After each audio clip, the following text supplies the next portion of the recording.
Hello everyone. आज के इस वीडियो में हम पढ़ने वाले हैं क्लास 12 हिंदी का मोस्ट इम्पॉर्टेंट 8 मुहावरे को। आज के इस वीडियो में हम आपको बताएंगे और आपको पता भी होगा कि जो मुहावरा होता है ये आपके बोर्ड एग्जाम में पूछ लिया जाता है। तो देखिए, मैं यही कहूँगा कि जो इम्पोर्टेंट है वही हम करा रहे हैं। तो थोड़ा सा अभी आप सीरियस नहीं हैं तो सीरियस हो जाइए, सीरियस होकर पढ़ाई कीजिए। इस समय पे कॉपी पेन लेकर बैठिए और एक एक को हम बता रहे हैं, उसके बाद लिखते हुए समझकर उसके बाद लिखते हुए चलिए। ठीक है, आपको मेहनत करना होगा। ठीक है, मेहनत करेंगे, दुख होगा, तकलीफ होगा, फिर भी आपको मेहनत करना होगा। कहते हैं ना दुख ना तकलीफ तो क्या खाक मजा है जीने में, बड़े बड़े तूफान थम जाते हैं जब आग लगी उस सीने में। तो चलिए हम स्टार्ट करते हैं। ठीक है, कितना भी दुख आए, तकलीफ आए, आपको घबराना नहीं है, आपको ऐसे ही पढ़ाई करते हुए चलना है। ठीक है, तो सबसे पहले हम इधर से ही स्टार्ट करते हैं, इधर से स्टार्ट करते हैं पहले नंबर से। देखिए, हमारा पहला है कि घी का दिया जलाना। ठीक है, तो घी के दिए जलाना, तो इसका सबसे पहला आपको आता है कि इसका मतलब क्या है। जैसे नहीं होता है गाँव में अभी भी जो बुजुर्ग लोग हैं वो क्या होता है, इसी प्रकार मुहावरे का प्रयोग करते हैं कहीं कहीं। ठीक है, तो ये सभी मुहावरे हैं, जैसे घी का दिया जलाना, अपना उल्लू सीधा करना, अपने पैरों पर खड़ा होना। ठीक है, जो क्या होता है गागर में सागर भरना, ये सभी क्या है मुहावरे हैं जो पुराने जो लोग हैं, ठीक है, बुजुर्ग लोग हैं, वो इसका प्रयोग करते हैं। अब धीरे धीरे कम हो रहा है, बट मुहावरे आपको याद करना है क्योंकि एग्जाम में पूछा जा रहा है। ठीक है, तो सबसे पहला आता है घी के दिए जलाना, जिसका अर्थ होता है कि बहुत अधिक प्रसन्न होना। घी के दिए जलाना, जब घी का दिया कब जलेगा, ऐसे तो सामान्य तेल में दिया जलता है, परंतु घी का शब्द है, घी एक जानते हैं भाई इंपॉर्टेंट है और ज़्यादा महंगा ही मिलता है, इसलिए इसका समझ जाइए आप कि बहुत अधिक प्रसन्न होना।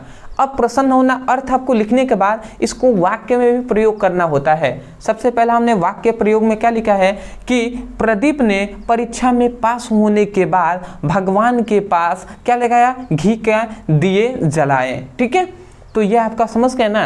तो इसी प्रकार आपको बनाकर आप प्रदीप की जगह कुछ और भी लिख सकते हैं, या आपके दिमाग में कुछ और आ रहा है तो वो भी आप लिख सकते हैं।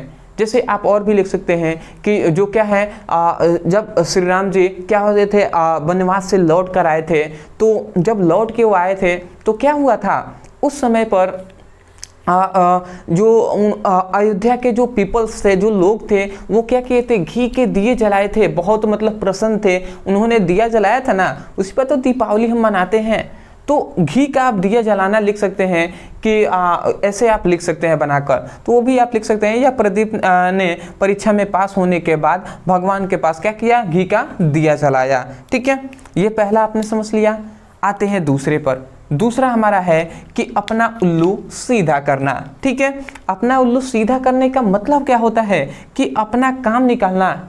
इस समय पे आप देख रहे हैं कि कोई भी अपना काम निकालने के लिए कार्य कर रहा है, तो वाक्य में भी आपने वैसे ही लिखा है। वाक्य प्रयोग में क्या लिखा है कि आज के समय में लगभग सभी लोग अपना उल्लू सीधा करने में लगे हैं, मतलब अपने कामों को निकालने में लगे हुए हैं। कोई चाहता है कि मेरा काम हो जाए, बस उसका भाड़ में जाए। जैसे कि अभी देखते हैं लीडर भी वैसे ही करते हैं, वोट आया तो वोट में बहुत बहुत डिंगे हाँकेंगे। ठीक है, बट बाद में जानते ही आपका ज़मीनी स्तर पे क्या होता है।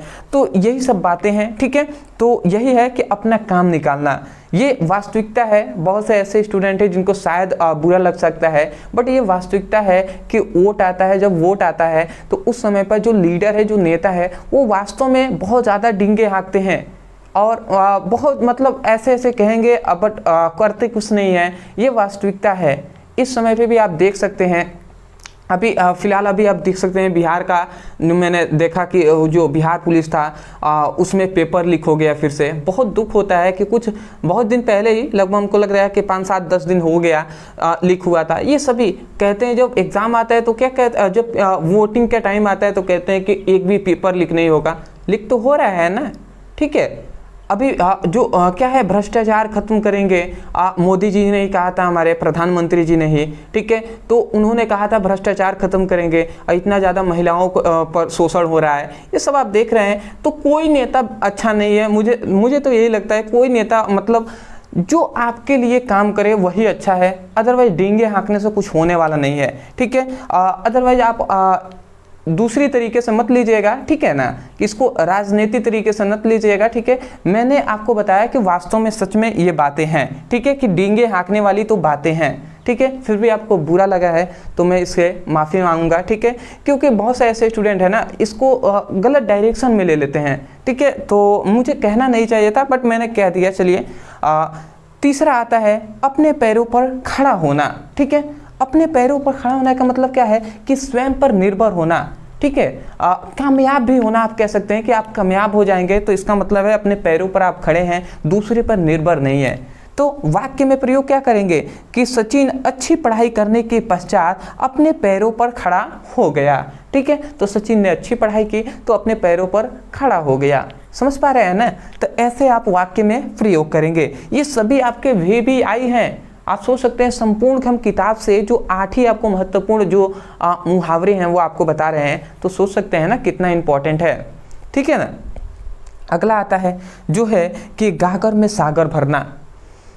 अब जो आता है गागर में सागर भरने का मतलब है कि कम शब्दों में अधिक बातों को कहना। जैसे गागर में सागर बना, एक छोटी चीज़ है उसमें सागर आप भर रहे हैं, ठीक है। जैसे कि क्या है, कम शब्दों में अधिक क्या करना, शब्दों को मतलब कम शब्दों में अधिक बातों को कह देना।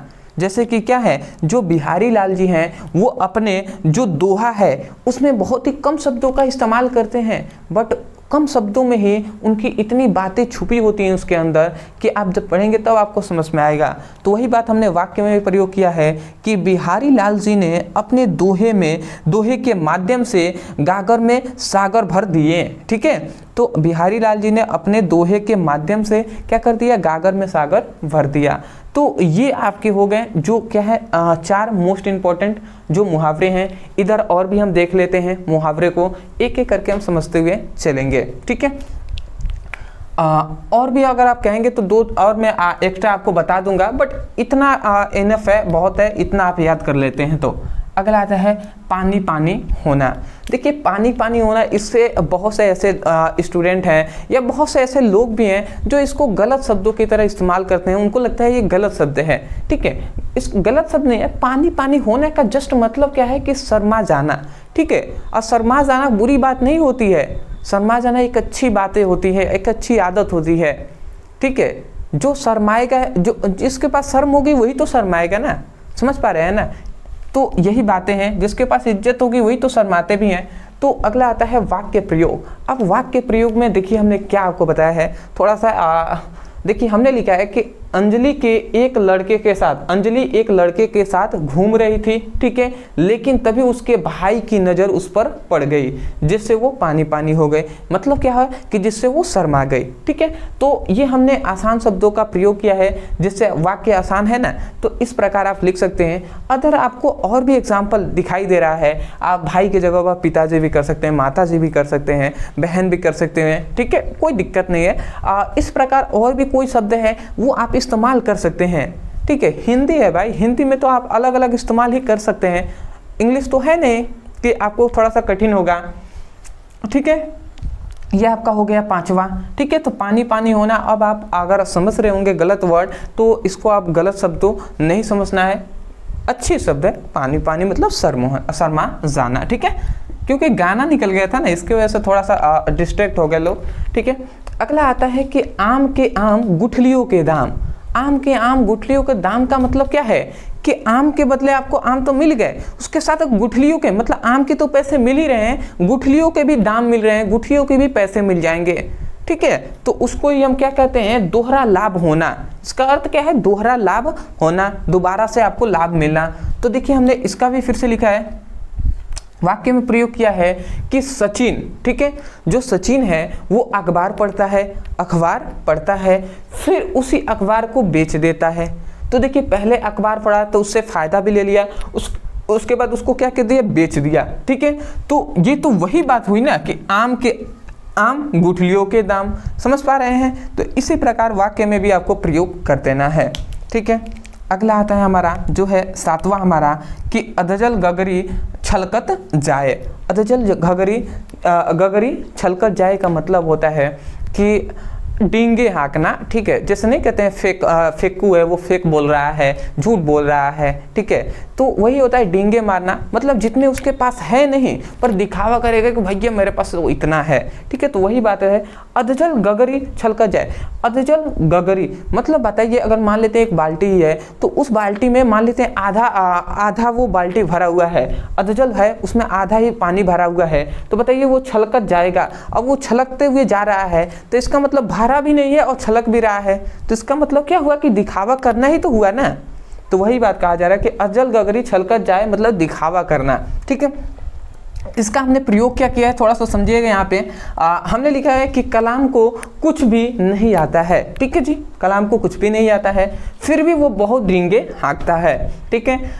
ये तो वही बात हुई कि अधजल गगरी छलकत जाए, तो ये सिंपल सा हमने एक बता दिया कि कलाम को कुछ भी नहीं आता है परंतु वो बहुत ज़्यादा डींगे हाँकता है, ठीक है, उसको कुछ आता नहीं है, ठीक है, बहुत ज़्यादा ऐसे उसे बोल देता है, ठीक है, एक्स्ट्रा। तो ये तो वही बात हुई ना कि अधजल गगरी छलकत जाए, ठीक है। तो ये हमने एक वाक्य में प्रयोग कर दिया, मुझे लगता है ये आसान आपको पड़ेगा तो याद कर लीजिएगा, ठीक है। अगला आता है जो है 8वां, जो है उल्टी गंगा बहना, ठीक है जी। उल्टी गंगा बहना इसका मतलब है कि नियम के विरुद्ध कार्य करना, ठीक है। अब बताइए उल्टी गंगा बहेगी तो इसका मतलब वो अपने जो उसकी प्रवृत्ति है उससे विपरीत कार्य कर रहा है, तो वही बात कह रहा है कि नियम के विरुद्ध कार्य करना।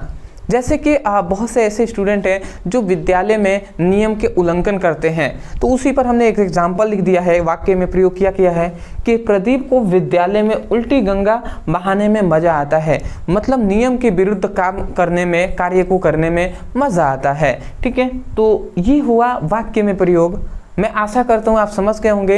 इसी प्रकार अदर मान लेते इसमें से तो 99% मुझे चांसेस है कि इसी में से पूछा जाएगा, 4 तो आता है उसमें से एक करना होता है, ठीक है, 4 में से एक तो आप कर ही लेंगे, अदरवाइज थोड़ा सा आप दिमाग भी लगाएंगे, अगर इससे बाहर भी आता है तो आप दिमाग लगाएंगे तो वो कर देंगे, ठीक है ना, थोड़ा सा अर्थ मिलाया जाता है इस तरीके से। अदरवाइज मैं यही कहूँगा इस वीडियो से कुछ हेल्प मिला हो तो वीडियो को लाइक कीजिएगा, चैनल पे नहीं हो तो चैनल को सब्सक्राइब कर दीजिएगा, और यदि आप सीरियस हैं अभी भी क्लास 12th का फिजिक्स का, केमिस्ट्री का, हिंदी का और जो इंग्लिश है उसकी पढ़ाई करने के लिए, तो डिस्क्रिप्शन बॉक्स में हमने लिंक दिया है, उस पर क्लिक कीजिए और वहाँ से जाकर अपनी फिजिक्स, केमिस्ट्री और अदर सभी विषयों का बेसिक टू हाई सभी जो इंपॉर्टेंट क्वेश्चन हैं जो आपके बोर्ड एग्जाम में पूछे गए हैं उन सभी की आप पढ़ाई वहाँ से कर सकते हैं। और टेलीग्राम का चैनल का भी लिंक हमने दे दिया है, तो उस पर क्लिक करके टेलीग्राम चैनल को ज्वाइन कर लीजिएगा, जहाँ पर इनका PDF नोट्स आपको मिल जाएगा, जो भी हम अदरवाइज जो इंग्लिश का है, हिंदी का है, जो भी इंपॉर्टेंट है, जो फिजिक्स का, केमिस्ट्री का, वो सभी वहाँ पर PDF नोट्स दिया जाता है, तो वहाँ से ले सकते हैं। तो चलिए दोस्तों आज के लिए इतना है, मिलते एक नए टॉपिक के साथ, तब तक के लिए धन्यवाद।